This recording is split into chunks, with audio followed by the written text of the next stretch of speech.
Gotta go fast. I mean, you gotta. What else are you gonna do? Gotta start the episode of the podcast fast. Gotta jerk off fast. Do you remember when Game Grumps were doing the Sonic and the Black Knight playthrough, and he was like, "Wonder how old Melina is. Better ask fast." That was crazy. I see a lot of artists skirting around the awkward question of official ages of characters these days just by putting in like their things like all characters depicted are 18 plus. It's like, yep, that just throw the blanket over that. That all of a sudden makes all of these characters we'll just imagine. That's not how it works. That is most certainly not how it works. Anyway. Well, welcome back to Closing Shift 2024 edition. Welcome to the new year. It's a good new year. There's an election happening in November, and oh wait, the election already happened. Oh shit. Oh, that was like a week ago. Yes, the election was literally like 2 weeks ago for everyone. So sorry we're getting to it so late, but also not sorry because I don't think any of us want to confront it. But yes, Donald J. Trump, the first felon to be elected to the presidency, is going to be the 47th president of the United States. And the second president to ever serve a split term. And yes, the second president to ever do that, who I believe the first one was Nixon, if I'm correct. Nope, it was Grover Cleveland. Was it? Okay. Something else had to do with Nixon that related to Trump, but I forget what it was. Oh, being impeached. Oh, is that what it was? Probably. I don't know, he's done so many things. It's just he could relate to so many people. He says it like it is, you know? Yeah, it's just, he speaks God's honest truth. He just does, and that's just what's so great about him. I actually did watch quite a bit of SNL on YouTube, just like the clips, and they did this hilarious thing, in my opinion, where they just like got the whole cast to be like, here at SNL, we fully support Trump. We wouldn't do anything to oppose your power, and we all totally voted for you. And this woman said like 92% of black women voted for Kamala Harris, and I am proud to be in the 8%. It was like, what the fuck? But it was very funny. It's just the way they did it. And also Bill Burr opened, which was crazy. I haven't seen Bill Burr in a million years, but it was very funny. He just started talking about him having COVID and like who he got it from, and he was like, I'm pretty sure I got it from this cowboy on the airplane that wasn't wearing shoes. And then after like 7 minutes of ranting about that, he was like, so I guess I should talk about the thing, right? Last thing I've seen of Bill Burr has been when he went on Bill Maher and was just like, you realize that you're an idiot, right? Like, you think you sound smart, but you're actually a big fucking moron. Yeah, no, Bill Burr doesn't hold back. He's done that a few different times on talk shows. But anyway, to let y'all in on this episode from the beginning, I do want to say I have the opening question for this week. I also want to welcome you guys to listen along. If you're listening on YouTube and you happen to also have Spotify, or you just can deal with the free version, you are welcome to join us in listening to Cozy Fall Autumn Cozy Fall Autumn Lo-Fi Jazz Beats 2024. It's a very long playlist name. Cozy Fall Autumn JOI. The playlist link will be in the description. Spotify playlist. You can listen along with us if you would like. Anyway, my opening question is not my favorite one I've ever come up with, but it is a question nonetheless in the most literal sense. My question to you is, what do you think would be the best fight between a Smash Bros character and a WWE wrestler? You can imagine it in a Smash setting or in a wrestling ring, whichever just makes more sense to you.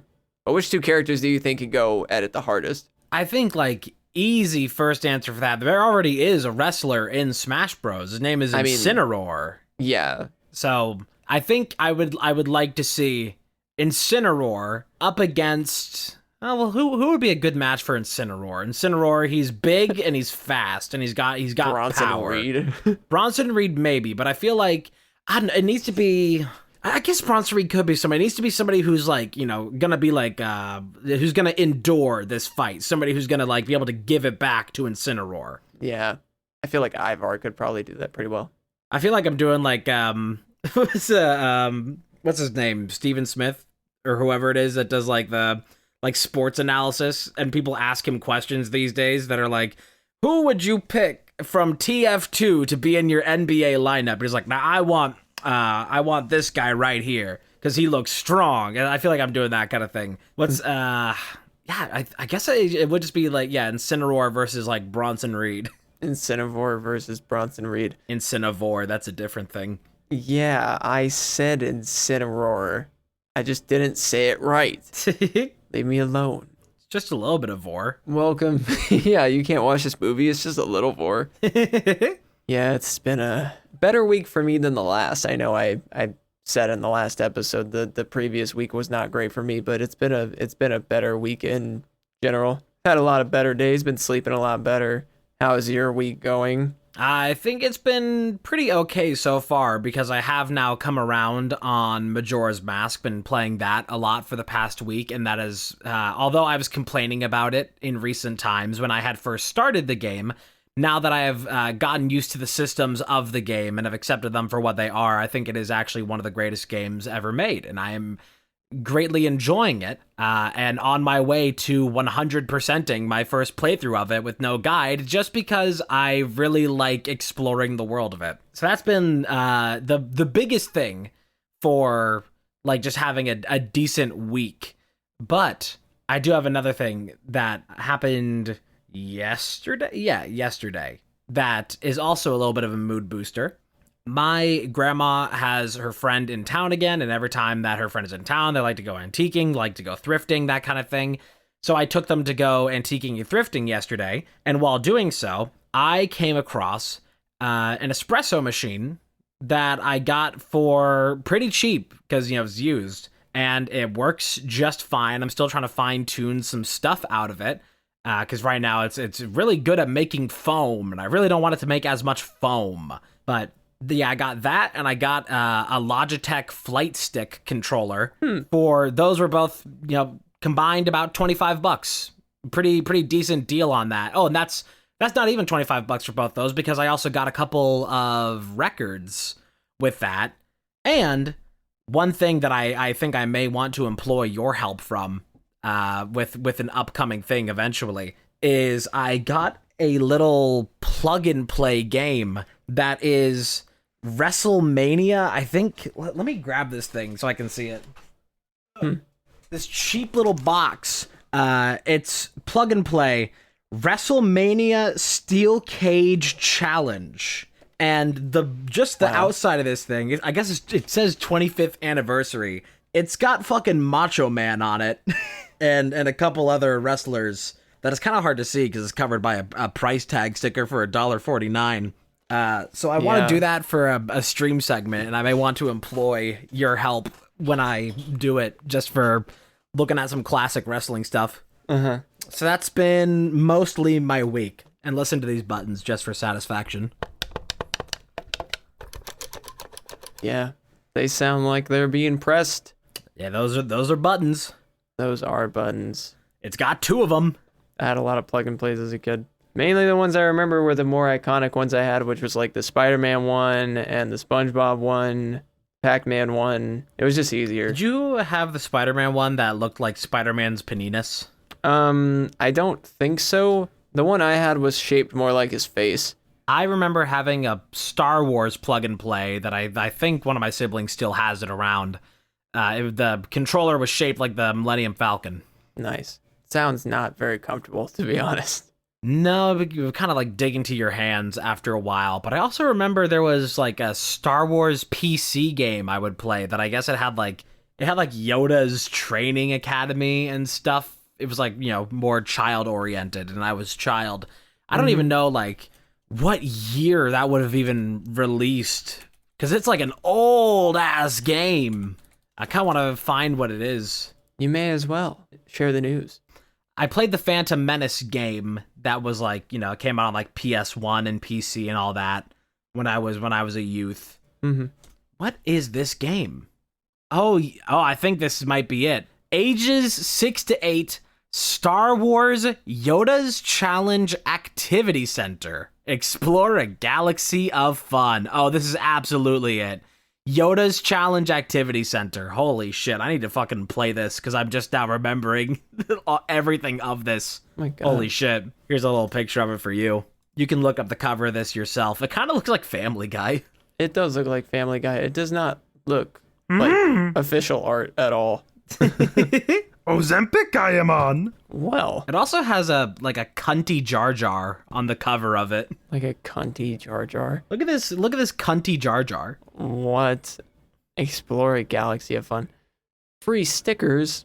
Free stickers. I guess this came out in 1999, so it would have been, just before my birth that this was released, and then I grew up on it.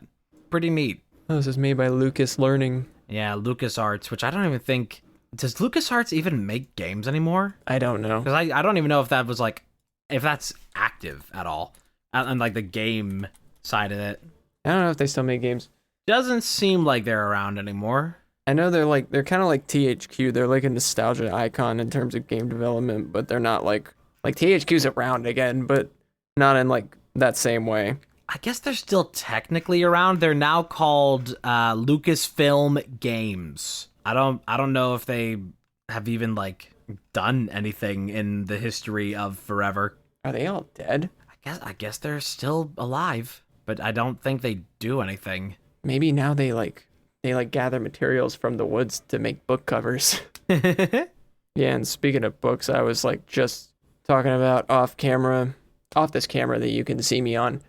Totally. That I've been paused at the end of this book for I want to say 6 or 7 months, and I want to finish it. And its political relevancy to what's going on right now is insane because it takes place in the early 90s. And I know that there's a very strong sense of history repeats itself when stuff like this happens, but it's just crazy relevant to the immediate issue that's going on in American politics right now. But also the reason I want to finish it, and it's only 4 decently short chapters, so I'm probably going to finish it later today or tomorrow or something, is because I have Sarah J. Maas's Throne of Glass coming next, and that's a fantasy world book, and I've never read a fantasy world book, believe it or not. Wow. I read a book about a fictional world, but it wasn't it took place in the real world. It was just a fictional story. So I'm excited to get to that book. It's also a very big book, so I think it'll keep me busy for a while. But I've also been playing Link's Awakening on the Switch, which has been really fun. I'm in the I'm in the bird temple that's for the 7th wind instrument, but it's very fun and I'm almost done. You know what's funny with Majora's Mask I've been playing is that there's a band in Majora's Mask that their most famous song is called The Ballad of the Windfish. That makes sense. There's an insane amount of Nintendo franchise references, including so many. I would argue most of the enemies in Link's Awakening are just Mario enemies. Oh yeah. Or other Nintendo characters. Even the song I had to get to unlock the bird key to get into this temple is just a boss theme from Mario Brothers 2. I think that's wow. Mario Bros. The Mario 3 on the NES. I think World 3 theme for it. It is the same melody, and it's interpreted from the same song as the Fairy Fountain in Legend of Zelda. They both have the same bum bum bum bum, the same chord progression that it was used for both games, but in completely different ways. They've made a lot of different variations of that Fairy Fountain song. A lot of the music in Link's Awakening sounds a lot more short and cut off. The instruments don't sound as airy, but it's good. It fits the little cute top down theming well. It just kind of matches that theme. I don't know how else to describe it. I think it is a little bit fascinating, the bravery of it for the original Link's Awakening, that being a game on Game Boy, to make a whole game about musical instruments with the Game Boy sound chip in mind. It is rather ambitious. Yeah. I don't know how they did it back then because I'm never going to play that version, but on the Switch it comes off very nicely. That's probably why they remade it, because it had so much potential to be better. Gotta be better. And it is a fun game. It's got a lot of fun movement, in the way you kind of develop a sense for looking for stuff in Metroid. That's what I've developed for Zelda. I've gotten a lot better at knowing when something's a secret in Zelda and solving puzzles in Zelda. Mm-hmm. Just because I'm on my 3rd game majorly played of Zelda this year, and this will be the 2nd game I've finished. I started a Twilight Princess playthrough a while ago, but I just never finished it. But I definitely should go back and finish it after this. But I'm kind of on a like an impromptu Zelda mission right now. I did not plan on becoming obsessed with the Zelda franchise, but I just can't stop playing them because they're so fun. Zelda month, it's real. So, well, I mean, yeah, but this has been like my entire year. And we'll probably go deep into next year, if not the next few years. But I also want to make time for stuff like these books and whatever, because even my Switch, I've been bringing to work and playing it on my break, just because I can fit in a quick half hour of Link's Awakening, because it's a tiny little game, so it doesn't take that much effort. Yeah. I've only had to use the walkthrough a couple times, but other than that, it's been okay. I think that's the biggest thing I'm proud of myself for as going through Majora's Mask. That the version of Majora's Mask I've been playing has, I don't know why, it's because I'm not playing it on original hardware. There's an item in Majora's Mask called the Bomber's Notebook that is supposed to basically be your quest tracker, and it holds on to every piece of relevant information you would need to start and finish quests. But it does not work at all for me. If I try and use the Bomber's Notebook, it just causes a bunch of graphical, like flashing on the screen and never opens. So I can't use it at all. And even with that, through just like trying to figure out the rules of how Majora's Mask works and like really getting into the world of it, I've been doing just fine without it. And it feels extremely rewarding to just like be able to figure something out, a puzzle in the game, just off of like that intuition, off of like what I've learned from previous puzzles to then try and like find other secrets by applying the same rules. Oh yeah, I'm killing it in terms of Zelda Instinct, which I'm also very proud of. It is incredibly rewarding just because we happen to be playing Zelda games at the same time. Yeah. But it's very satisfying to enjoy something that takes your brain hostage and for you to be able to solve and crack it. I think that's what makes them so immersive to get into, is just that they always operate on a set of rules that if you can get in tune with, you really feel like you like understand the world. And you feel like anything is possible at that point. Right. On top of the already pretty nice music and graphics. Yeah. Because every Zelda game looks incredibly different besides like a couple of them. It's all pretty nice. Except for Zelda 2. Fuck Zelda 2. That game's shit. I think that one just needs a good remake. It better be one goddamn good remake then. I think the potential for Zelda 2 is absolutely there. I think that it is just held back by it doing things that hadn't really been done before. And now if you wanted to make like, platformer adventures exist now in a great degree, I think that a Zelda 2 could absolutely exist in a modern context with modern quality of life. I think just the era that it came out in is what holds it back. There's some like cool stuff in that game. They probably have to add quite a bit to accommodate it to today's market and standards. It's like if they released Zelda 1, like just releasing a game where you just walk around as Link in sand would be kind of boring. Yeah.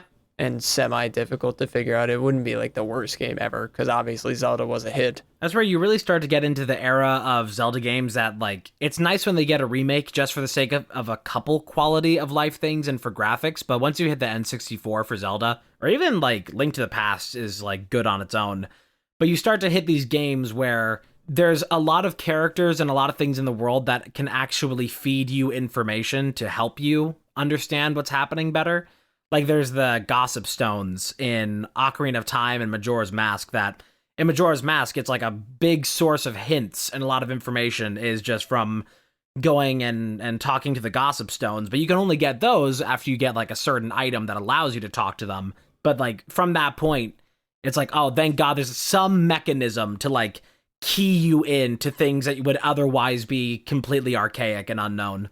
Right. I think that's really the biggest thing that a lot of the classic games miss is just, like, since games don't come with manuals anymore, that there's a lot of things in like Zelda 1 and Zelda 2 that you would really only know if you read the manual that came in the box with the game, that you would never think to do just through normal gameplay. Right. Especially if you're like, for some reason, like a 10-year-old going on your Nintendo Online NES emulator. Because, like, you're not going to know how to do shit. There are a lot of people now who really just like full stop do not want to give any try at all to any retro games, and it's kind of sad. And that's interesting, but I can see the kind of people like that existing. It's hard to explain, but it's like it makes sense in the general sense of today. That doesn't necessarily make it like fun to be like that, but it's just the way you're bred, I guess, the way the internet brings you up nowadays, because honestly, it does it more than parents do at this point. Yeah. The internet will raise the future. And judging by recent events, not very well. Nope, they'll just funnel their insecurities into their children. Fear mongering. Whatever you get told to be afraid of first, that's what you're going to stick with. And speaking on that, I now have this week's segment that I really don't really have a great way of gamifying this, but I do basically every week this section, Save the Date, where I read articles from old newspapers, and it is typically the responsibility of my co-host here to guess either when they were published or something else about the articles. And I guess for this, we can do a bit of guessing, because only one of these actually states a date inside of it for the year. So I guess we'll just do that. But I'm not going to be giving options this week for when these were published because of the nature of these. Okay. Emmy, are you ready for this information? I guess so. Our first article, I have 4 here, and I'm going to try and get through them a little bit quick. Asquith admits liberals upset. Result of elections call for party's complete reorganization, he says. London, November 10th. Former Premier Asquith, leader of the Liberal Party, told Liberal members of Parliament at a luncheon today that a committee of experts was working on a complete reorganization of the party, which needed, he said, an overhauling from top to bottom. Mr. Asquith said that there was no use of disguising the serious nature of the party's setback in the recent election, but declared that liberalism was far from dead. Mr. Lloyd George, who since his retirement from the premiership has been associated with Mr. Asquith in the party leadership, declared there was, quote, nothing in the situation which ought to dismay us, end quote. Meantime, he added, the party had valuable work to do in the House of Commons. In connection with today's meeting, it was reported in political circles in Liverpool that a seat in the House might be found for Mr. Asquith in Denbighshire. The Liberal leader failed to win a re-election from the Paisley constituency in the late election. It is understood Mr. Lloyd George has already taken action with a view toward finding the Denbighshire seat for Mr. Asquith. Any immediate guess on the year of publication? That's just one of 4. I mean, not really. All right, here is the second article within this. Exercises to mark completion of drive. Zionist district campaign reported to have been complete success. Fitting exercises at the YMHA building tomorrow night will mark the close of the membership drive of the Washington Zionist District, according to Max Rode, chairman of the campaign. He said reports coming to him from various teams indicate that the drive has, quote, gone over the top, end quote, and that more than the quota of 1,000 members has been reached. Following the meeting tomorrow night, local Zionist organizations will send a, quote, shekel to the World Zionist Organization for every new member recruited.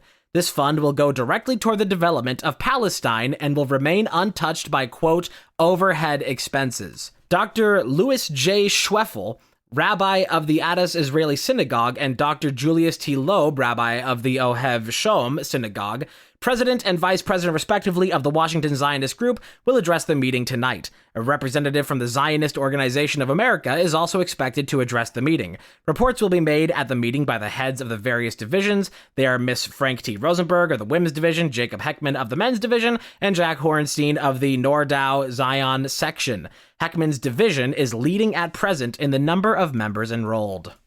And just to give a little bit of added context of this, although I will not say just yet still what is the date of publication of this, but in the year that this was published, where they were doing a membership drive for this, quote, development of Palestine, that was when 80,000, now what you would now consider to be Israeli people, then went and occupied parts of Palestine. 80,000 in that year.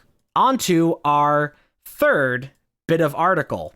Demonstration held by British fascisti gather at Nelson Monument and demand rigid anti-sedition law. London, November 10th, with the avowed object of preventing any possible communist demonstrations in Trafalgar Square on, quote, Armistice Sunday. A large body of British fascisti gathered in the square yesterday wearing black and silver badges. All were grouped under unit standards with large brass bands which played patriotic airs. The demonstration attracted an enormous crowd. It is estimated that more than 10,000 persons were present. Brigadier General Blakeney, president of the movement, delivered a fiery speech in which he demanded the exclusion of aliens who aggravated the unemployment situation and fostered the growth of communism. The speaker called upon the government to pass a drastic anti-sedition bill. 2 huge wreaths were exhibited on Nelson's column during the demonstration. These later were carried in procession and deposited on the tomb of Great Britain's unknown soldier. A large force of police was present in Trafalgar Square to maintain order, but its presence was not necessary. Still, any guesses on when this was published? Good God, I can't believe you expect me to remember everything you said on that. That was crazy. I mean, I don't know. I'm realizing now that the reason I have trouble remembering this stuff is the same reason I can't just, like, listen to lectures. I need to, like... I need to either be, like, taking notes on what you're saying slowly, or, like, I need to be the one reading these. I can send you these so you can look at them yourself, because none of these contain dates within them, if you want to go back over those for notes. This next one that I will read does have a date within it, and it is the most pertinent of these. Why are they so thin? Oh, because that's just, since they're published in columns, they're published vertically. What, this is like TikTok before TikTok. It's like an info TikTok. Yeah. It's like portrait mode news. They're all crammed in there. I like my news portrait mode. Yeah, any immediate guesses on the year of publication? These are all about the same. Are these all about the same topic? These are all published on the same day in the same paper. So they're not all necessarily about the same exact topic. This first one here is about a fascist rally happening in London. The other one is about how the Liberal Party in London lost election in this year and said that it was because the party needs a complete restructuring that it failed. And the other one is a membership drive for Zionism for the purposes of raising money to colonize more parts of Palestine. Again, all of these same day, same paper. If you have no guesses, then I will just read this final article. Yeah, you may as well. All right, this one is going to give away the year. Democratic goat seeking. Now those Democrats who want to find out which particular blow it was that, quote, almost killed father, end quote, last Tuesday, are digging into the election returns to see how the McAdoo supporters behaved toward the party nominee. And according to some figures just printed in one of the party organs that has never been particularly partial to Mr. McAdoo, there is evidence of a disposition on their part either to stay at home or to support the third party ticket. Thus, it is pointed out with a statistical table offered as evidence that, for example, in Tennessee, one of the strongest McAdoo states, the Davis vote was about 40,000 less than the vote given in 1920 to Cox. In Kentucky, it is also noted Davis received nearly 100,000 votes less than Cox. California gave Davis 125,000 votes less than it gave Cox. All of these were McAdoo states at the New York Convention. So harsh are the asperities of the post-election Democratic discussion that question is even raised as to the genuineness of the illness of Mr. McAdoo, which prevented his participation in the campaign. There is, it is true, public record of an operation, but hints the opposition there are operations and operations, and they suggest that this was a most untimely one from the point of view of democratic welfare. Has it come to this that Mr. McAdoo must produce a physician's certificate to the effect that surgery was necessary? All these things are the natural aftermath of defeat. It is inevitable that there should be search for a, quote, goat. First, it was Lafayette, but Lafayette was originally a Republican and can hardly be used for Democratic Party blame-bearing. Now it is McAdoo's turn, or rather the turn of his followers. All of this is very interesting, but not so much to the point as that in the judgment of most observers of the recent political campaign, the person chiefly responsible for the Democratic defeat was Calvin Coolidge. And I will also send a screenshot of that your way. So, these articles that I just read for you here, all of these were published in the Evening Star on November 10th, 1924. Zionists are rising to power. Democrats and liberals are losing positions of power because they failed to rally their bases appropriately, which caused people to either not vote or to vote third party, which also coincided with a rise in fascism in these areas. 100 years ago to the fucking day! Well, that's history for you. Repeating itself. Ain't that fascinating? It's fascinating. Fascinating. It's fascinating. So yeah, It's about fascism. You can take that information any which way you want to take it. But we are quite literally the fact that we had both a global pandemic of a sickness, and then followed by a gigantic economic crash, a rise in fascism, a loss of democratic and liberal powers, a rise in Zionism. All of these things, we are literally living in a fucking clone world of the 19th century. It's all happening again. Beat for fucking beat. Yep.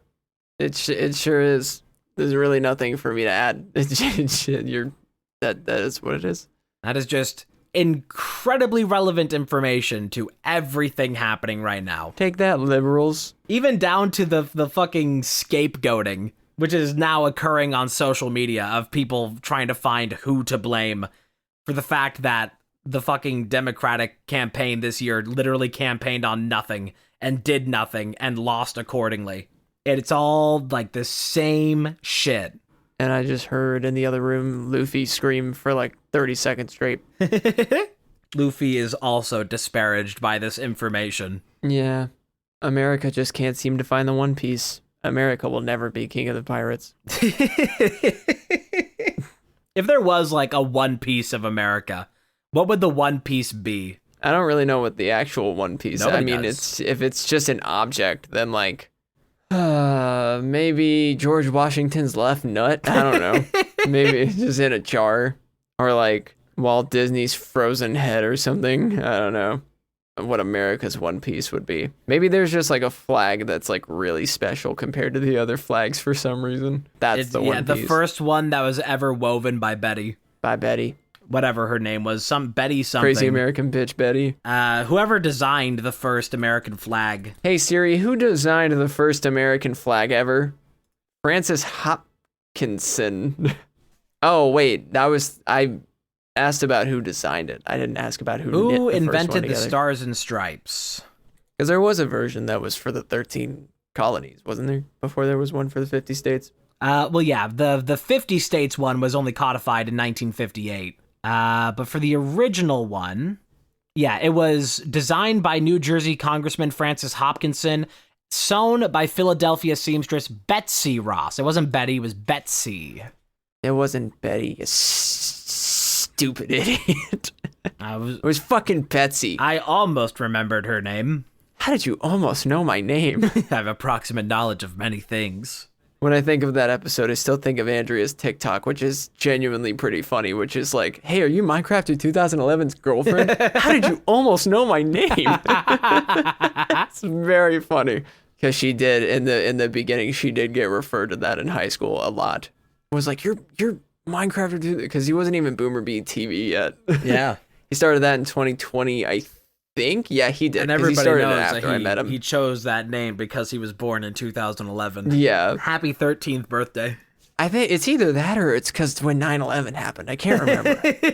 Something like that. Wasn't that like Angela from Smosh? It was like Angela from Smosh. Yes. Yeah. She was. They were like, what was the significant cultural impact of 2011 on their Beverly show? And she was like, 9/11. Obviously. And then she was like, hey. I had half a cup of coffee before we did this. But yeah, that is really fucking funny to me. We all have those moments. Also, yeah, I mean, if you just wanted to, this series, this Front Desk series by Kelly Yang, this book I'm reading, I'm at the end of now, is a quintilogy. But you could read just the first two and be like, wow, that's still how immigrants are treated in this country. And it takes place like over 30 years ago. Yeah. And as we see in that was 100. The articles I just read for you there about the fascist meeting in London, where they were doing the same shit of saying we have to get all of these aliens out because they're causing unemployment, which is literally the entire fucking thing that like the GOP has been running on for the past 15 years is illegal immigrants are causing unemployment. Like 100 years ago to the day saying they took our jobs. There's all these news today coming out that people in Colorado are eating pets. Oh yeah, that was they're eating the dogs. They're eating the dogs. Now we have spoken to the mayor and the governor of that city, and they said that is not true. That they have said there has been no reports. No, I saw it on TV. That means it's true. No, I heard from my friends over at Fox, official news network, that, people in Ohio were eating the dogs. All these migrants, they're just eating our dogs and taking our jobs, and they're making our gas prices higher, and... we're going to be seeing the exact same... He's just frothing at the mouth. That's what he sounds like. We're going to be seeing the exact same thing now with his next presidency that we saw with his first. Yeah. Which is that, if you didn't know, Donald Trump's morning routine is watching Fox News, waiting for them to say something that he gets fired up about, or waiting for them to mention him so he can fucking jerk off. Yeah. And then doesn't he call in immediately? He waits every for time Fox News to start talking about something, and then he calls and be like, "It's all fake, it's all phony bullshit. Let me tell you." Long time listener, first time caller. He literally he's raw general manager. Just fucking... he's the raw GM laptop. It's so funny. Oh my god. On Fox News, you just hear "Boo-doo-doo." He said it's his favorite show because all they do is suck his dick all day, and then he gets to talk to all of his friends and complain for a while. It's so funny to talk about Donald Trump in wrestling because he actually was a part of they made a huge storyline just around him and Vince being. It was Battle of the Billionaires. Yeah, they were talking about when they did that first storyline where Vince McMahon was, kayfabe dead. He got into the limousine and it exploded. That they said Donald Trump called in and asked if Vince was okay. He checked up on him. Hey, I saw it on the TV. I was just wondering if my buddy Vince is okay. Did he recover from the limo explosion? It was on my TV. I know Vince McMahon is dead. One of my favorite things that came, I mean, I don't want to say it like this, not that I care that it happened, but just one of my favorite things that came out of the Trump assassination attempt, the first one that had that famous picture of him, was this TikTok of this guy being was being like, you had a big opportunity, you could have made my head blow up on live TV, but you didn't do that, did you? Now, you missed so bigly, my ear is going to grow back bigger and better than ever.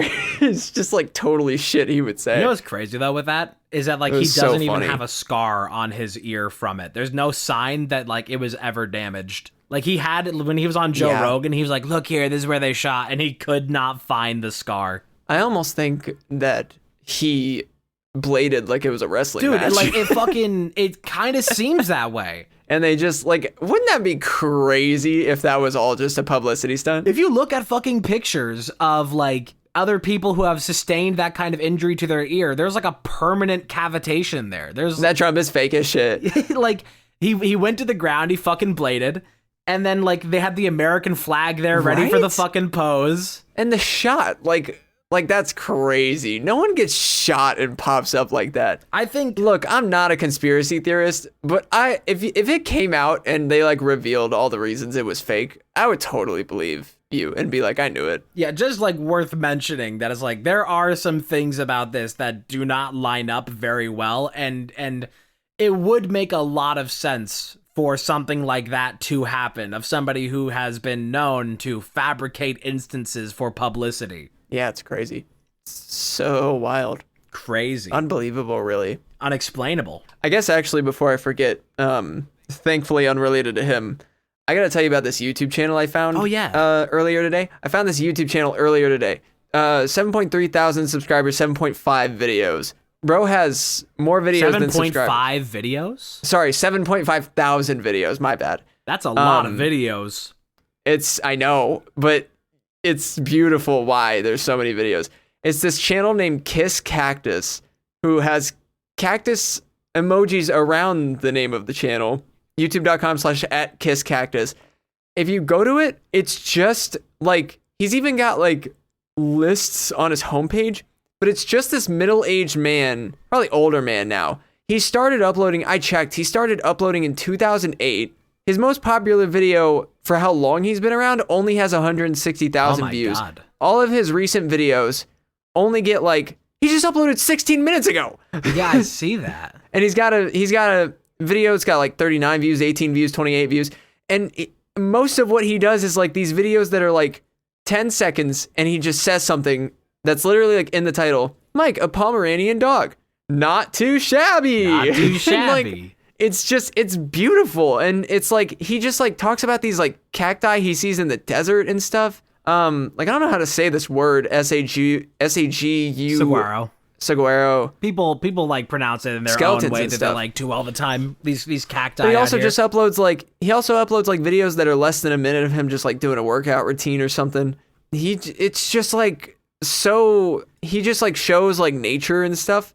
It's the most like, I don't get to find channels like this a lot, but I love them. Looks like, yeah, he does like a lot of travel and all that. I would go blow his channel up if I were you guys. His first video was Maryland's High Point, Backbone Mountain, elevation 3,360 feet in 2008. Bro has been uploading for 16 years and has not given up. Somehow he doesn't have more views. I'm actually surprised at that. This is what content used to be and should be. This is what it should be. That's what I love about it. Like, even when people related to gaming were back in the day and uploading like 3 or 4 minute Minecraft videos with no thumbnail, no description, I miss that kind of shit. That was my jam. Those are my jam days. There was like 2013, 2014. A channel I had recommended recently that it's like, I trying to find like what the channel is called, but it's this guy that like, he just reads radio dramas in like the classic noir style, and that's just like what he does. It's just like preserving radio dramas, and he just puts it on YouTube. Nice. And he's like, you know, somebody who has not a lot of attention for it, but it's like that same kind of thing of just like somebody making something just for like the passion of it. I tried looking up like noir on Twitter, and that was a big mistake because it's all fucking porn. It's always porn. No, not porn. It's like TikTok and Twitter have the same problem where you try to look up like one thing, but like it's a million fucking porn accounts that are just like using that one keyword for engagement. Well, that's just what it is, I guess. Yeah. Well, I don't think I'm gonna be able to find this page again because it was recommended, but now I just can't even find it. It was just a guy who that's just what he did. He would like dress up in like period appropriate attire and he would like read radio noirs and he just does it. Yeah, I know this guy, Kissing Cactus. I like immediately subscribed. I like went through like a few of his videos and then I immediately subscribed. I was kind of like checking to see if any of his content was weird or sus. But then I was like, this is just fun. This is just awesome. The world doesn't deserve Kiss Cactus. Sometimes people they do what they do. Sometimes people just live freely and it's fun. I'm looking for a live freely. Anybody gonna answer to live freely? Got a call for Dick Butt Kiss? Got a coffee here for Nut Bumpkins. Calling on Nut Bumpkins? What would be your fake prank name at like Starbucks? Fake prank name. Gotta be original. If it's gotta be original, that is a tricky one because you know a lot of the greats have already been taken. I gotta think about that for a moment. I don't know if I could pull it off, but I would probably do something along the lines of like I'm gonna have to put this on the screen as well, but just Nut Insider, but spelled like this. Nut Insider. Yeah. See if I can get away with that. Probably not. I feel like the world has wisened up on that. But you still get caught in it sometimes. You could probably get away with, like, Harry Cummings. Probably. Back shottens. got a coffee for back shottens. I don't know. I think that's just kind of... It's really tread territory. Are there, like...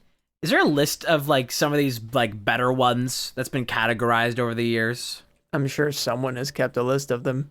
Let me see if I can find some of these names. I mean, The Simpsons did so many of them. Let's see here. I mean, the classic things for it always being like Seymour is like a very common one for it. And then you have stuff like Mike Hawk. Yeah. Yeah. So you could pull one out of the Paper Mario 1000-Year Door and go with the name Rock Hawk. Spelled like the like ROCK Hawk. Which you just can't say too fast because it sounds like Rock Hawk. Don't know why Nintendo never caught that one. Because why? What's wrong with it? Something wrong about... Is there something funny about Rock Hawk? Do you find something about a raw version of a man's wiener? I mean, you know, you have Rock Hawk, but you also just have the food that's just called ramen. What's up with that? Answer this one, liberals. I think it's something that I mentioned it yesterday, but it still boggles my mind that it is such a common word that never gets questioned.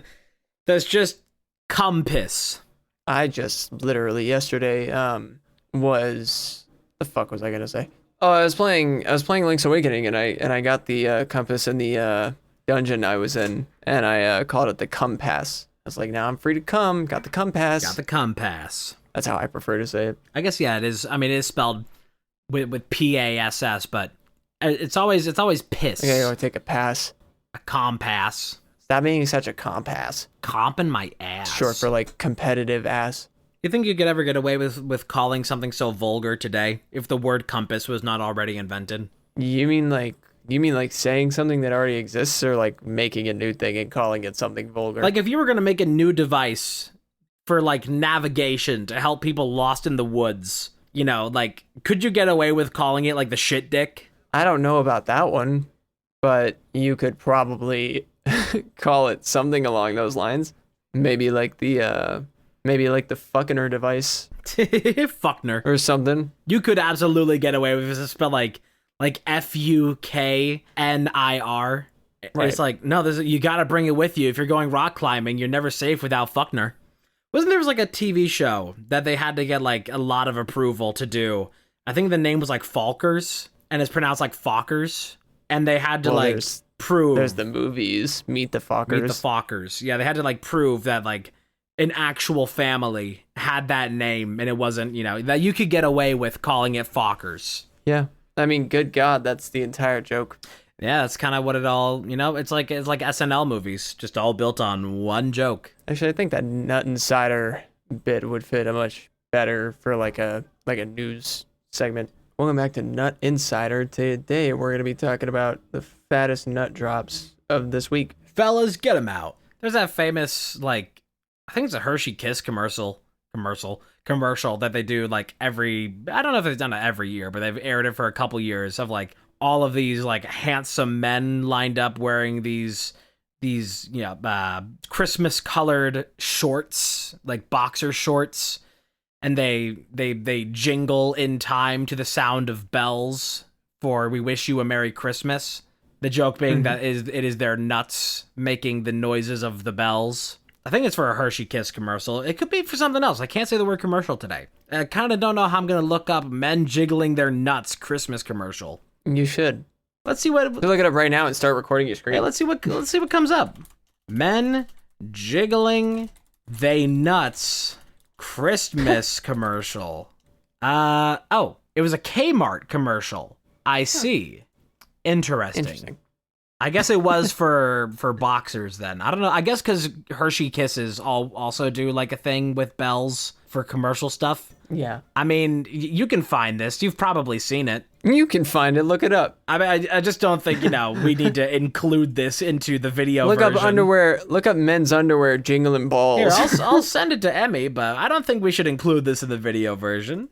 I think we should just upload this instead of this podcast. Just have that looping for like the whole thing. Just in the background, but the opacity gets up to 100 by the end of the episode. it just keyframes from 0 to 100 throughout the entire episode. Fading in. How funny would that be, though? That on a loop. I feel like we should save that for the actual Christmas time to come around. We should either do that, or for April Fools, we should just like find a funny 3-second GIF and just have it looping and turn the opacity up. Hello, Marcy. Thank you for rubbing your face against the thing that's recording my voice. Yeah, I just heard that bonk. Thanks for that. Are you just here now? These cats love intruding. It's always, for some reason, just because we always do these episodes around the same time, it's always at least most of the way through before she just decides that she is gonna come see me and see what I'm up to. You've ignored me for too long. It's time for attention. Well, you were downstairs and I was busy, so maybe get over that one. Ding dang. Here cats. she goes again at the mic. Oh yeah, I hear Just like rubbing her face against it. I think I heard some tongue noises. Stop. It's so funny. If you're gonna get on mic, you gotta meow. Having cats has just been one of the most joyous parts of my life this year. Let me put my cat on the mic. I put my cat on the mic. Meow. Hi. If you chew this cord, I'm gonna throw you in the dumpster. I just recently got my earbuds to a comfortable formation on my desk where I could use them, and it didn't like mess with the space on my desk, but they fit pretty well into the setup. And then my cats chewed through my earbuds. Oh, So I had to fucking throw them away, and now I gotta buy new earbuds for like $20, which is stupid. that sucks. But I'm gonna, because I liked them. Easier to replace the earbuds than the cat. Yeah. But it's not any harder to throw out the cat than it is to throw out the earbuds. And then I also was like, oh, let me try my other pair of earbuds. I didn't want to use these, but I could at least try them. And then those were broken. I don't even know why those were broken. God. So I threw those away too. And I was like, great. Now I don't have any fucking earbuds. I'm just doing this thing where like my Bluetooth headphones I use for my phone, I'm just auxing into my PC when I want to use them. And then otherwise, I'm just going to use the earbuds as a secondary thing. Those are going to be like the main thing when I get them back. But these headphones I can wear for a long time. And they're the only like, they're not a set of like PC headphones. They're really like light. So they're a lot easier on the head, especially my big ass head over the course of like 3 to 5 hours, which I will sometimes sit here for. I feel like I've never like minded having like over-ear headphones. Hey, that's my bed frame. Stop it. They've always been the most comfortable option for me, but it does help that I always have like, you know, a thick layer of hair that is acting as a padding for it at all times. So I never really like feel them, and I'm more used to having them on than off. Yeah, no, see, like I mean, for one thing, I don't put my hair in between the headphone and my head unless it's just Well, like the actual cup, unless it don't do just that. gets caught in the mix, but I certainly don't prioritize it. I back my hair up behind my ears to put them on, but it's also like the other part of it is that other headphones, I just like have head issues. I also get migraines easy, and I can't buy Tylenol all the time, so I need to like preserve how my head feels. And I also just like was like, you know what, I'll go with this. I'm not gonna get rid of my other headphones because they're totally fine. But I'm gonna go with this as the headphone option and use the earbuds primarily when I get them back. But I'm gonna have these plugged into my microphone anyway, so I can hear myself when these are on, since they're so soundproofed. And then I can just unplug them when I want to Bluetooth to my phone. I would Bluetooth these to my computer because they work fine like that. But the reason for that, me not wanting to do that, is just because I don't want to balance which Bluetooth takes priority between my phone and my PC all the time. Yeah. Instead of just plugging in a cord and then it's PC headphones. Yeah, it's good to Because not they work be really well. taking Tylenol all the time.